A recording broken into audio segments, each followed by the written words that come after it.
Hey everybody, super excited today. We finally have our hands on the Nokia Lumia 1020. This is on AT&T. It's Nokia's new super crown jewel flagship phone for Windows Phone 8. And yeah, let's dig in. So let's totally look inside the box and see. Oh, why look in the box? It's got a charger and a cable. We want to play with the phone. So I've had this phone for less than 24 hours, and I can already tell you this thing is super nice. Now, I've been really impressed with the subtle evolution of Nokia's design language. We're sort of returning to the things that I liked about the Lumia 900, and some of the things that we kind of got away from a little bit when we were dealing with the Lumia 920. First off, I'm just a sucker for a matte finish. While this is a shocking electric neon yellow phone, it definitely gets people's attention. Everyone thinks it's a really cool case for some other kind of phone. I'm not a big fan of glossy. It gets a little smudgy and it's really slick when your hands get kind of hot and sweaty. I have really sweaty hands. Just walking around the hardware on the phone, we've got our little SIM card slot right here. Same little pin to eject it and to get into the SIM card tray. Headphone jack right at the top middle of the phone, just like the Lumia 920. Again, all of our buttons are on the right-hand side of the device. I love where the power button is. It's just so easy to hit with your thumb when you're holding it. You don't have to do that weird dance like you do with the HTC One, which has its power button on the top where you have to like slide the phone around to get to it. Volume rocker up above for when you need to adjust the sound, and then the dedicated camera button. And folks, I just really wish more manufacturers outside of Windows Phone devices would include dedicated camera buttons. It's just so much easier to get to the camera by holding the button down. So even though I've got a passcode on my Lumia 920, in an emergency situation, like say I need to get to my camera really, really quickly, all I need to do is hold down that camera button and I'm able to take pictures. I'm not able to do anything else on the phone, and if I try and look at those pictures, I've got to put in my passcode. But there have been times, especially in LA traffic, where I've really, really wished that I could get to my camera app quickly on an iPhone or on an Android. And you do that thing where you got to turn on the phone, unlock it, go to the app, and then fire it up. It's a 3-second process to get it launched on a Windows phone. We've got our normal assortment of Windows Phone buttons down at the bottom, the Windows key, the back button, the search key, which takes you to Bing. I know, it's Bing. We've got one speaker on the bottom. Now, this is an interesting change from the tiny dual stereo speakers that we had on the bottom of the Lumia 920. This one speaker seems to be louder and slightly higher quality than the two speakers we had on the 920. And we just put up audio samples so you can go and take a listen to music and video being played over the 1020. And I think it's not revolutionary, and it's definitely not going to compete against the HTC One's boom sound front-facing stereo speakers, but it is a nice little update over the 920 and especially over the 900. Micro USB port down at the bottom, and then and I think this is pretty cool. It's a little slot for a lanyard, so you can really use this like a more photography-based kind of tool. Now here's a sample of video coming off of the front-facing camera on the Lumia 1020, and it's pretty decent. Now this is going to be more than adequate for those people who want to fire up Skype, do a video call. I think this is perfectly acceptable performance. The video's crisp, it's fluid. The dual microphones do a pretty decent job of, minimizing all of the noise in my apartment, especially because I have fans going because it's summer and it's hot and I don't like sweating all that much. And Nokia does a pretty good job of saturating color. The reds and the blues are popping and they look pleasant. And, my skin tone's looking pretty good. So, kudos to Nokia for making people less disgusted to video chat with me.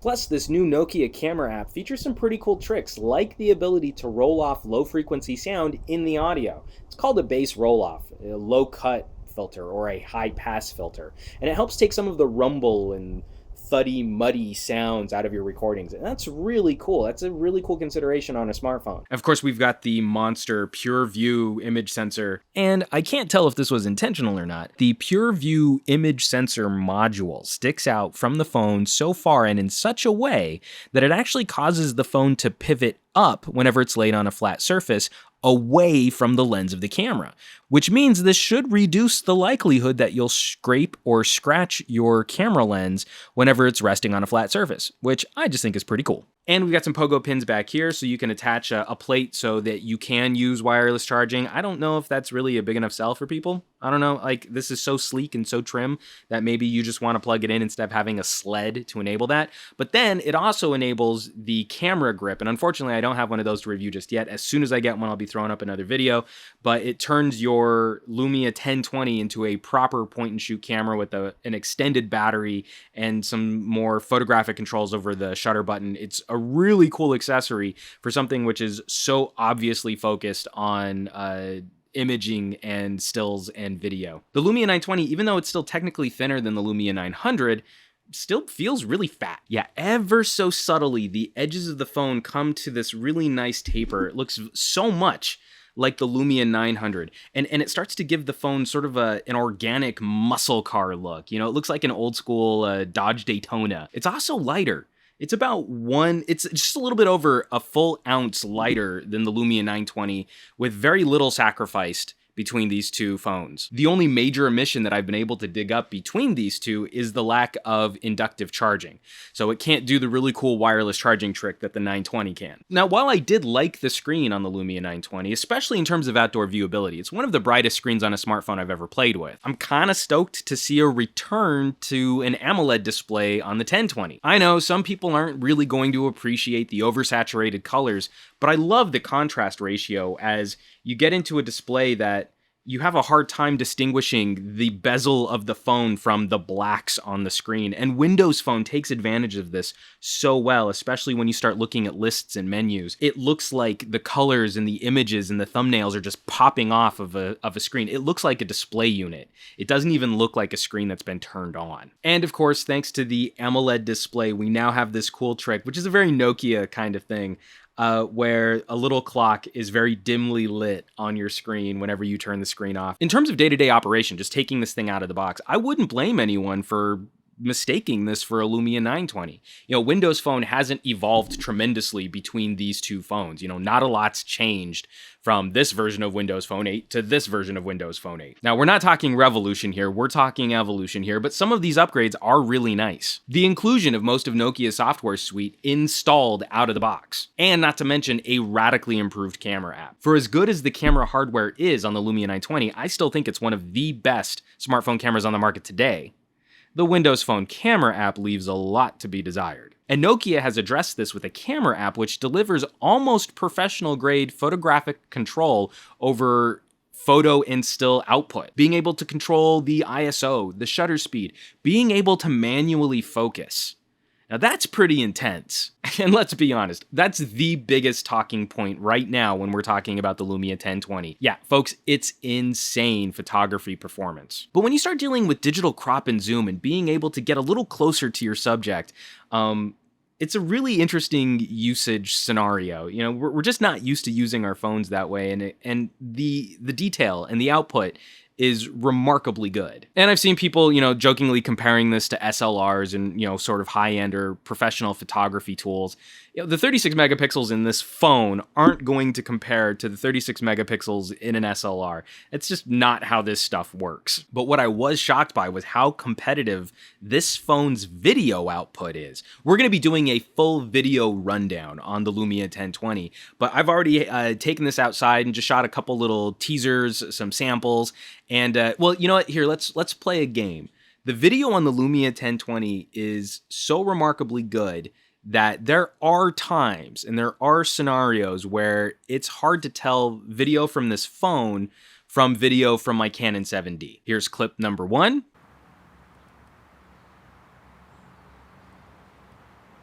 And here's clip number 2.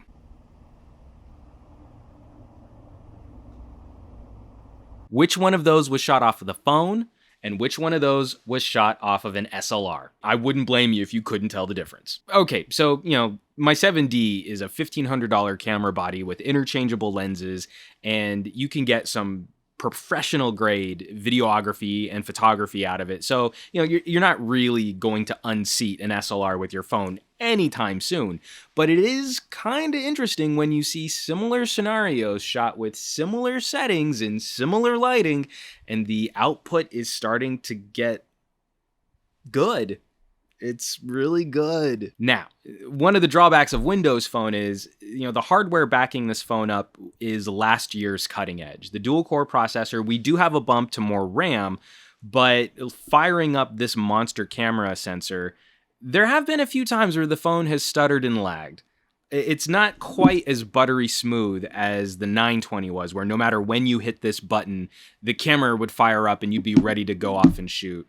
I've noticed, especially when it's doing data intensive things, like when it was trying to sync all of my emails, my email accounts for the first time, I fired up the camera while it was doing the sync, and there was a good 5 or 6 second just halt where the phone was completely non-responsive before it finally started chewing through all that information and getting back into the apps that I wanted to use. We're just going to be running into those limitations, and especially considering how this phone will dual save all of your photos, that takes a lot of processing power. It takes a lot of output software algorithm machinations, and it's going to take up a lot of storage. I've noticed that full res photos on this can be up to 15 megabytes in size.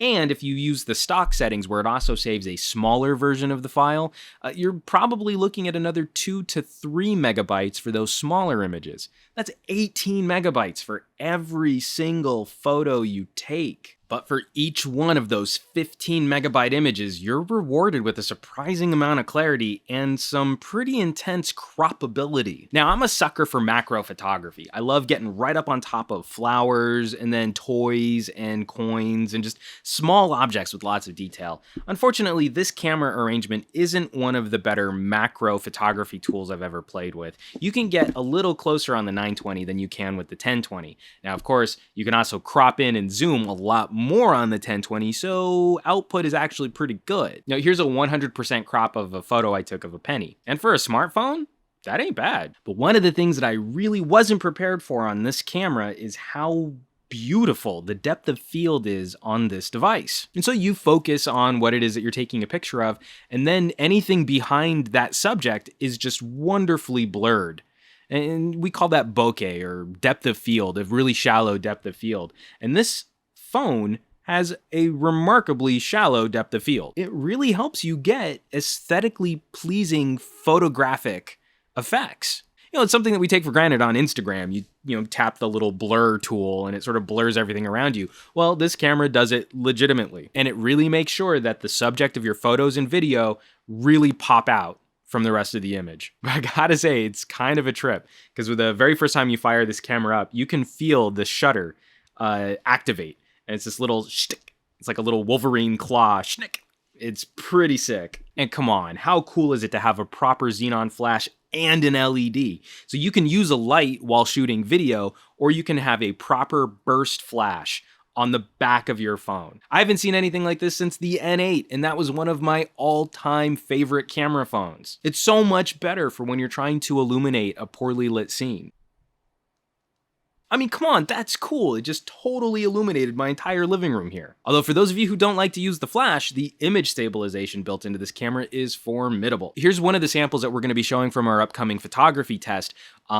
In my apartment, near my bookshelf, totally dark, no light in the scene, and I was hand holding the Lumia 1020. So this is a screenshot of what the scene looked like, what I was actually looking at on the viewfinder of the phone. And now here's a picture of what the camera was actually able to do. This is handheld in no light. That is remarkable. That's crazy performance. So all in all, folks, this is a killer update for the Windows Phone 8 ecosystem, and it's all on Nokia. This isn't going to have some of that bleeding edge hardware performance that we've seen in the Qualcomm 600 series Android phones like the HTC One and the Galaxy S4 and the LG Optimus G Pro. But Windows Phone 8 has always been a pretty speedy OS. And once you get over those moments of lag when you're firing up the incredible image sensor on this phone, once you see the output from the video and stills that you're shooting, I think many people are going to be willing to overlook some of those little hesitations that the phone will serve up. So folks, I'm really excited to be playing with this phone. We're going to be doing a full suite of camera tests, maybe a few more comparisons, do a little video showdown between its predecessor, the 920 and the 1020, maybe even throw an HTC or a Samsung into the mix to see how all of these different phones and devices perform. You've already seen video compared against an SLR, but I think I'm gonna throw the Galaxy camera at this too, because I think this can give the Galaxy camera a run for its money. So folks, stay tuned. We're gonna have so much more on tap for the Nokia Lumia 1020 coming up on yourtechreport.com. Full written reviews, full video reviews. Definitely check back for that. As always, folks, thanks for watching, and I'll catch you all on the next review.